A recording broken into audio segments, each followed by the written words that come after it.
नमस्कार। प्रादेशिक समाचार के साथ मैं तादू याजो। लोकसभा ने संविधान 128वां संशोधन विधेयक को मंजूरी दे दी है, जिसमें निचले सदन और राज्य विधानसभाओं में महिलाओं के लिए कुल सीटों में से 1/3 सीटें आरक्षित करने का प्रावधान है। इस विधेयक को नारी शक्ति बंधन अधिनियम कहा गया है।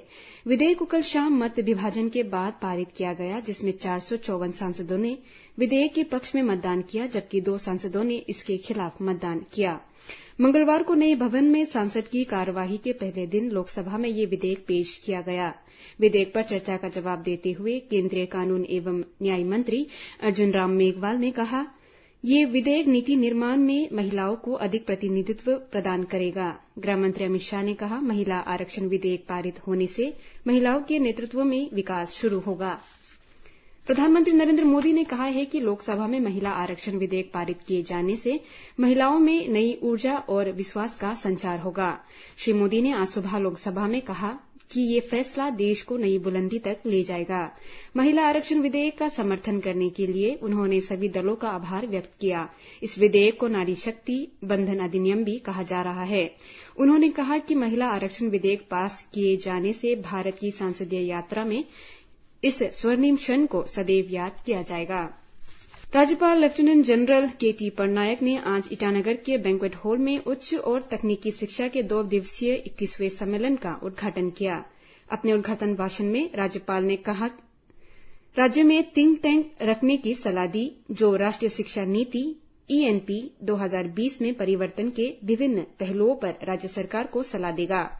उन्होंने कहा कि ENP 2020 के कार्यान्वयन के साथ ये हमारे दृष्टिकोण में एक आदर्श बदलाव होगा और सभी हितधारकों, विशेष रूप से शिक्षाविदों को शिक्षा को अधिक छात्र केंद्रित और कई प्रवेश और निकास बिंदुओं के साथ बहुविषयक बनाने की जिम्मेदारी लेनी चाहिए और इसे सफल बनाने में योगदान देना चाहिए।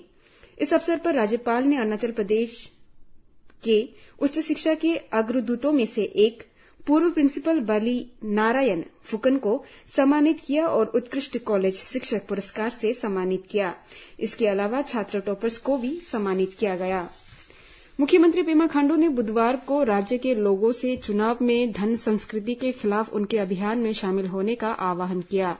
लोअर सुबनसिरी जिले के याचुली में एक सार्वजनिक बैठक में स्पष्ट आह्वान करते हुए खांडू ने अगले साल प्रदर्शन के आधार पर न कि पैसे के आधार पर चुनाव कराने का आग्रह किया। अरुणाचल में चुनाव 2024 की पहली 6 माही में होने हैं।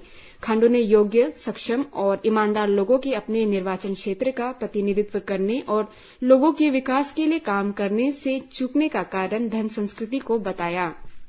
उन्होंने युवाओं, समाज के नेताओं, CBO और धार्मिक नेताओं से इस बीमारी के खिलाफ युद्ध शुरू करने की जोरदार अपील की, ताकि आने वाला चुनाव स्वच्छ और निष्पक्ष आधार पर लड़ा जा सके और ईमानदार लोग विधानसभा में पहुंच सके।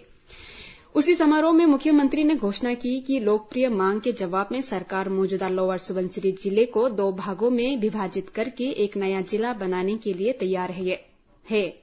उन्होंने लोगों की तालियों की गड़गड़ाहट के बीच प्रस्तावित नई जिले को केई पन्योर जिला कहा जाएगा। श्री खांडू ने कहा कि वो उन मांगों पर बहुत स्पष्ट है जो वास्तविक है और केई पन्योर जिले के निर्माण से आपातानी प्लेटू के लोगों की अपना जिला बनाने की लंबे समय से चली आ रही आकांक्षा भी पूरी होगी। राज्यसभा सांसद नवम रिविया ने केंद्र से कर्नाटक की राजधानी में अक्सर आने वाले राज्य के लोगों के लिए हवाई यात्रा को आसान बनाने के लिए गुवाहाटी के माध्यम से ईटानगर से बेंगलुरु तक सीधी उड़ान शुरू करने का अनुरोध किया। नागरिक उड्डयन मंत्री ज्योतिरादित्य सिंधिया को लिखे पत्र में रिविया ने कहा कि कर्नाटक अरुणाचल प्रदेश के छात्रों का पसंदीदा शैक्षणिक स्थल है, जिसके परिणाम स्वरूप बड़ी संख्या में छात्र अपनी उच्च शिक्षा के लिए बेंगलुरु आते हैं। इसके अलावा राज्य के कई लोग विभिन्न चिकित्सा उद्देश्यों के लिए अक्सर कर्नाटक जाते हैं।